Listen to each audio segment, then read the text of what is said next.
Välkommen allesammans! Today we are speaking about Ragnarr Loðbrók from Vikings and where he was actually from. In my other popular video I said that Ragnar was Danish and people want to get offended. That's okay. We all have our claim to Ragnar. We all want to claim him. He was one of the greatest heroes of the Viking Age, and each of the Scandinavian countries have some sources claiming him as our own. But I'm unbiased. As a Norwegian, I would like to claim him as our own, but there's just a little bit more evidence that he was Danish, more Danish than anything else. So I'm going over in this video some of the sources and what they say, so you guys can make up your own mind after.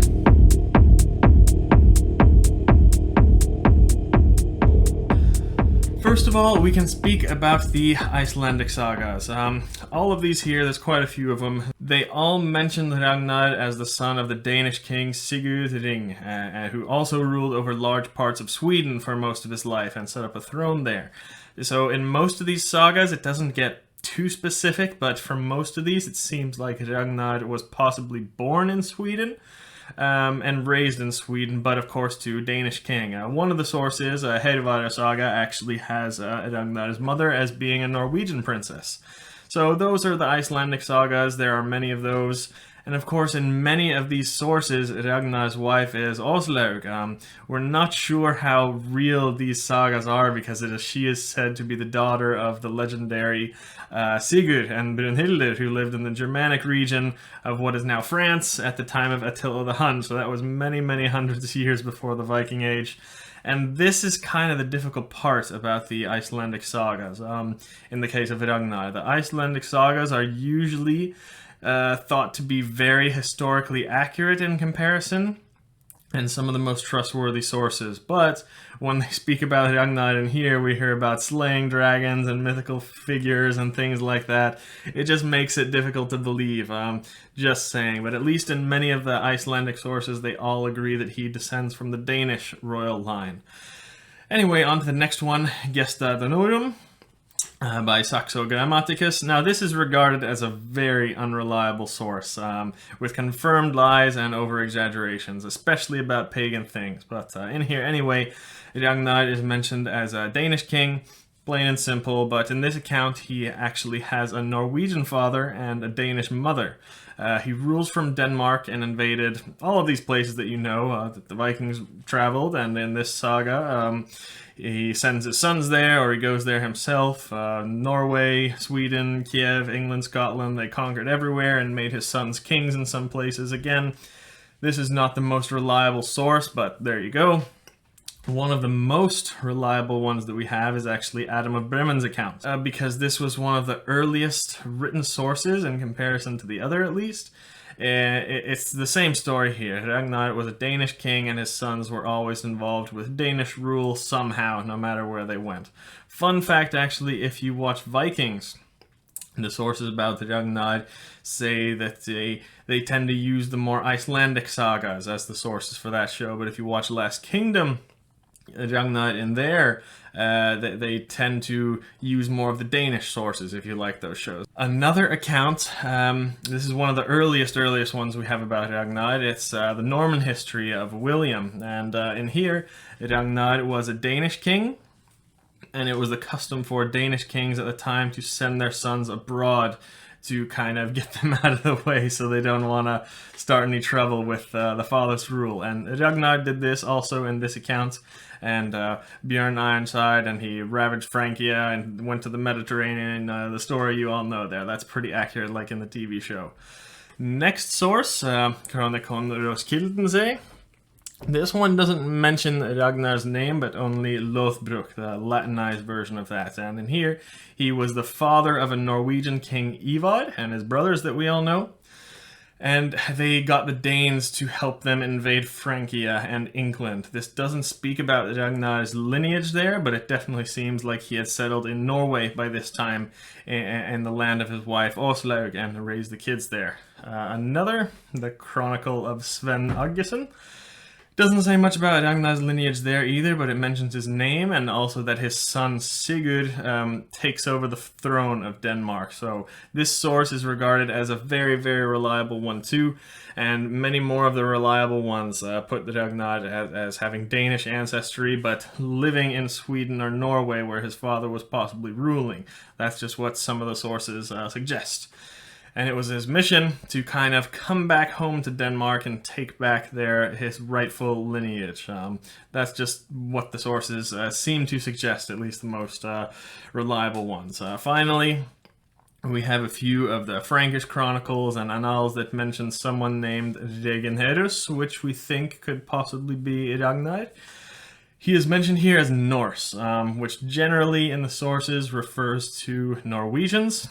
But, you know, some of these chronicles show that Ragnar was not a king, the Frankish ones, but he was actually just a general or a chieftain who led the army of the Danish king Horik.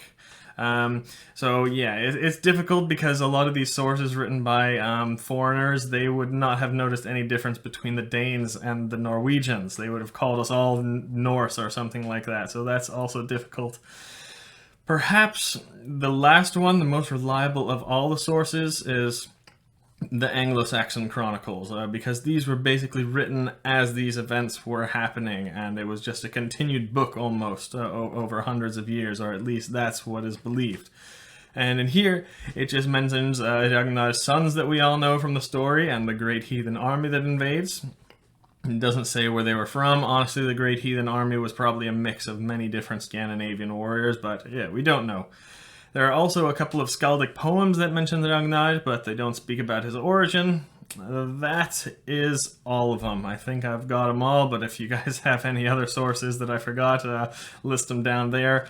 Like I said, these are conflicting, and some of these sources are semi-mythological, and historians don't even really agree that Ragnar even existed in the first place, or perhaps more likely that he was many different people. I believe he existed for sure, but Ragnar was a popular name. It was probably a few different people, and historians, of course, over-exaggerated these things, writing the history down a couple hundred years later, and probably got confused and just over-exaggerated certain places and flat-out lied about others. But don't be mad at the authors 1,000 years ago. We're still doing the same bullshit today, with the media just making up things and getting things wrong. The only thing that we can really say for sure about Ragnar is that his sons absolutely existed. We have many, many reliable chronicles that agree kind of what they were up to in their lives, and most of them, they point to them being of Danish origin too. Yes, they traveled a lot. Yes, they raided different places. Yes, Björn was a king in Sweden, and he was buried there. Yes, to all of those things, but the evidence usually suggests that their home base and lineage was Danish. So that's what I say. You guys can believe whatever you want, but guys, don't get too caught up on all that. Look, royal families all over the world, but especially in Scandinavia, they have a long, long history of intermarrying with other kingdoms. A prince would marry a princess from another kingdom. This was 100% normal. Status was a very, very important thing when choosing a mate back then, choosing marriage. They had to be from at least equally noble of a family. If you were a king, that's very hard to find for your children, so you need to get out and kind of intermarry your kids with kings from other countries, different kingdoms, things like that. So yeah, maybe, yes, Ragnar was majority Danish lineage, and that's where he called his ancestral homeland. But there was a good mix in there. He was a mix of all kinds of Scandinavian. Don't get too caught up on it, guys. Claim whatever modern Scandinavian country you want as he belongs to. No need to get butthurt in this video. Believe whatever you want to believe. Look, we are all the same people anyway. We're all part of the Germanic tribes. Modern borders for our countries today don't matter. We are all brothers and sisters with common ancestry, language, and religion going back 3,000 years or more. Unfortunately, some royal families today just decided to say fuck all that shit and forget about thousands of years of lineage and history. You know what I mean if you've been watching the news this year, but we mustn't speak about such things here. Just saying that's not how royal families have acted for thousands of years. Yes, royal families married princesses and princes, different kingdoms, and traveled and mixed, but it was always close by to kind of related kingdoms, and they always came from a very honorable, noble family. That's why people in ancient times had such loyalty to their royal families. Most of the time. So, hope you enjoyed that video. You can decide what you want to believe yourself, but that's what the sources say, like we usually do here. That's all. Vi ses nästa gång.